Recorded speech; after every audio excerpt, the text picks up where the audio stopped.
Ever feel like with all these UFO stories, they're always just a little too out of focus? Like blurry photos you can't quite make out, descriptions that are kind of vague. Not exactly convincing, am I right? Right. Well, hold on to your hats, because today we're diving into a story.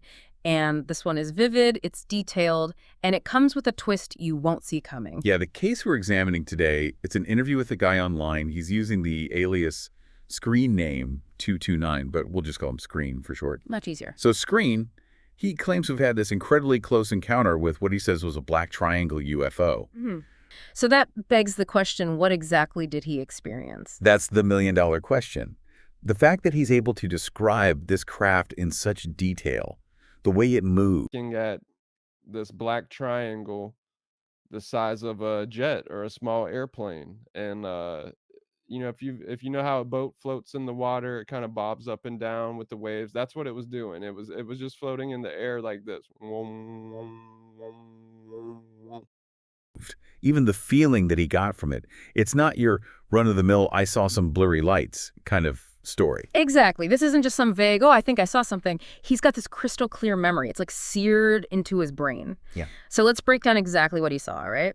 It all starts out in South Carolina, right outside of Charleston. And this is interesting, near a joint military base, which I have a feeling might come into play a little bit later. Okay. Now, Skreen's just gotten home. He's let his dogs outside. And then he feels this strange need, this compulsion to let them out again. And he even admits it doesn't make any logical sense, but he just felt like he had to do it. Have you ever had that? Like something subtly pushing you to be somewhere or do something. It's a weird feeling for sure. It is. And it's something that's reported in other UFO stories, like this strange pull to be in the right place at the right time, you know? Yeah, definitely. Okay. So he lets the dogs back out. He's stepping outside. It's twilight. And suddenly the sound makes him look up. What he sees next is the real attention grabber. Hovering above the trees is this massive, and I mean massive, perfectly formed black triangle. And it has these 3 bright lights, one at each corner. Wow. And he describes it as this stealth black. He even compares it to Vanta black. You know, that synthetic material that's like the blackest black we know of. Oh, yeah, I know exactly what you're talking about. That's where this gets really interesting on a technical level. Because Vanta black, that's not just some cool paint job. You know, that's actually being researched for stealth technology, like in aircraft design, because of how well it absorbs light. And Skreen, he actually points out how sharp the edges of the craft were. Yeah. Like the shape itself looked almost too perfect. Like something straight out of a movie, right? Exactly. But here's where things take, I don't even know what the word is, a turn for the bizarre. Okay. This wasn't just something he saw. Skreen describes this intense hum that he could feel through his whole body, a vibration. But he says it was way more than adrenaline. Like he actually says it felt euphoric. He even uses the phrase, and I quote, like going Super Saiyan, which I'm sure you know. I was going to say. It means you're tapping into like this other level of energy. Right.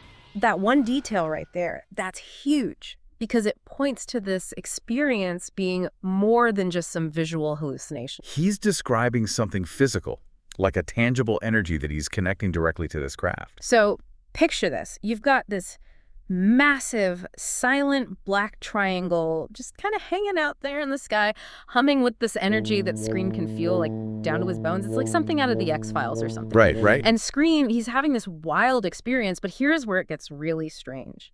He says he decided not to take a picture right away because he wanted to like burn the image into his memory. Oh, wow. Can you imagine? I could see that, yeah. Like just wanting to be totally present in that moment. Absolutely. And the very second he decides, okay, I'm grabbing my phone. Yeah. The craft vanishes. Poof. Gone. Just like that. Like somebody hit a switch and turned off its invisibility cloak or something? It's interesting you say that, too, because that lines up with other reports about advanced tech, specifically cloaking devices. That whole idea of just disappearing in an instant, going from totally visible to completely undetectable. It's the stuff of sci-fi, you know? Yeah. But Skreen's story, it adds another layer to it. He doesn't just say it disappeared. He describes this movement, like a silent slide to the side, he says. Something that, you know, physics, as we understand it, can't really explain. It's like this thing knew he was about to take a picture, and it was like, nope, not today. And get this, the humming that vibration Skreen was feeling, it stopped the instant the craft cloaked itself. It's like those two things, the visual and the physical, they were on separate systems or something. Wow. That suggests, like, a level of tech that's really hard to grasp, you know? Mm. Imagine something that can not only bend light to make itself invisible, Mm-hmm. but can also, like, manipulate an energy field that people can feel. That's wild. It's a glimpse into something, like, beyond our current understanding. Definitely a lot to process. And this event, it obviously stuck with Skreen, you know what I mean? After the sighting, he went deep down this rabbit hole of black triangle UFOs, especially the TR3B. I've heard of that one. The rumors, anyway. Yeah, it's a rumored government aircraft. Fancy- Supposedly has super advanced stealth capabilities. Some people even think it's like reverse engineered alien tech or something. Right. It's like this experience just opened up a whole new world for him, you know? It's not unusual, though. People who have these kinds of encounters, they often describe a kind of paradigm shift, like a questioning of everything they thought they knew. Suddenly, the world's full of possibilities and hidden things, the idea that we might not be alone. And here's where it gets even weirder. You remember how Skreen said his toothbrush went missing after the sighting? Yeah, seems like a small thing, but it does add this layer of, like, what to the story. Right. You think about, what if it's not just a coincidence? Exactly. Was Skreen's house visited or something? Like, did something or someone take an interest after he saw the craft? It makes you wonder. And this whole thing ties into something else Skreen mentioned, this consciousness connection with the craft. Well, right, yeah. He talked about other people's experiences too, like John Burroughs. Remember him? And I asked this person, they said that you may have spoke about this before.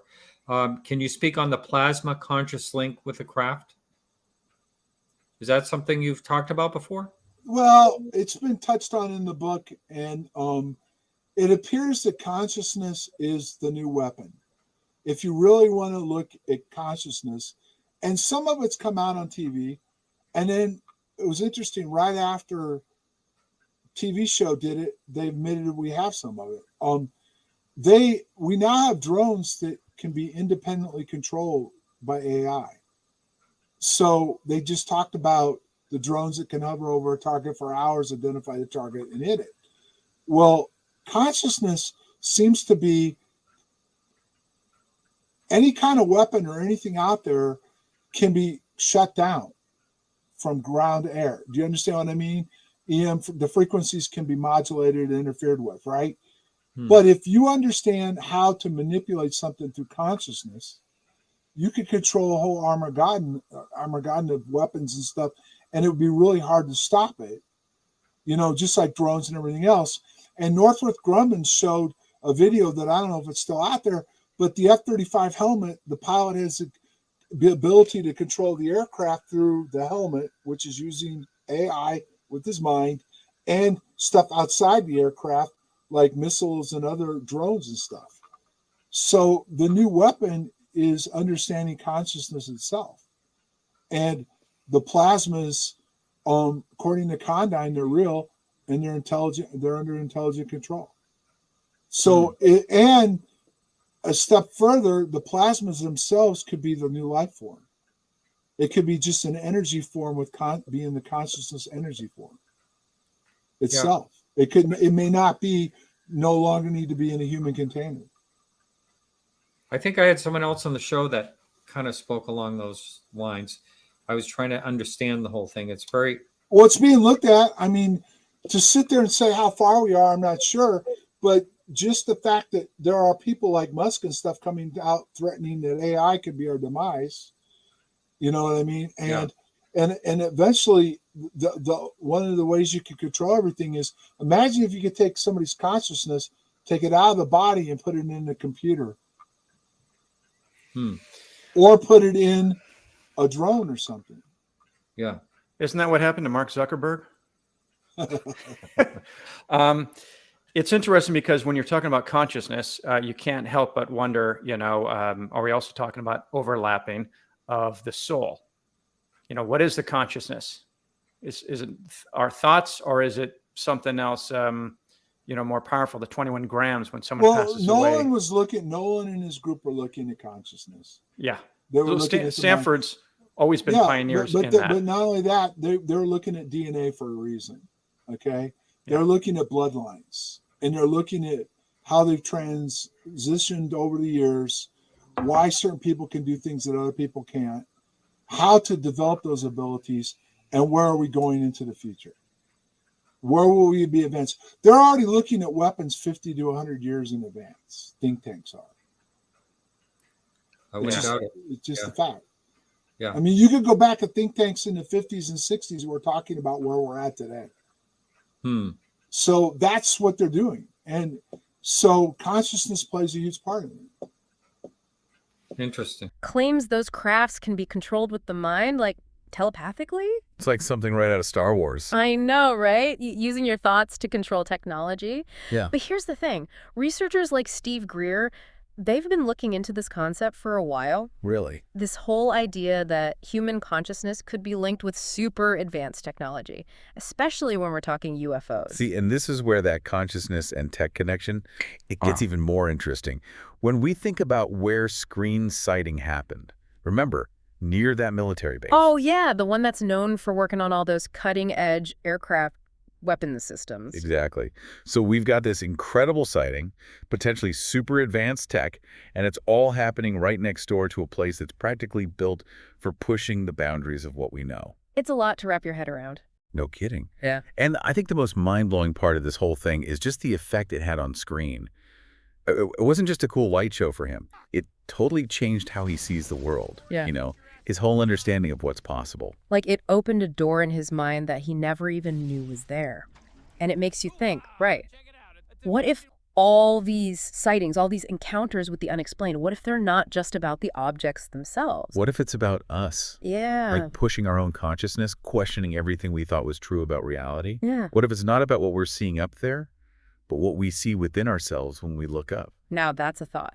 Makes you think. It really does make you think about the nature of reality, what our minds are capable of, all those mysteries out there in the universe. The things we haven't even begun to understand. Exactly. And on that note, we'll leave you to ponder that. That's been our deep dive into one man's extraordinary story.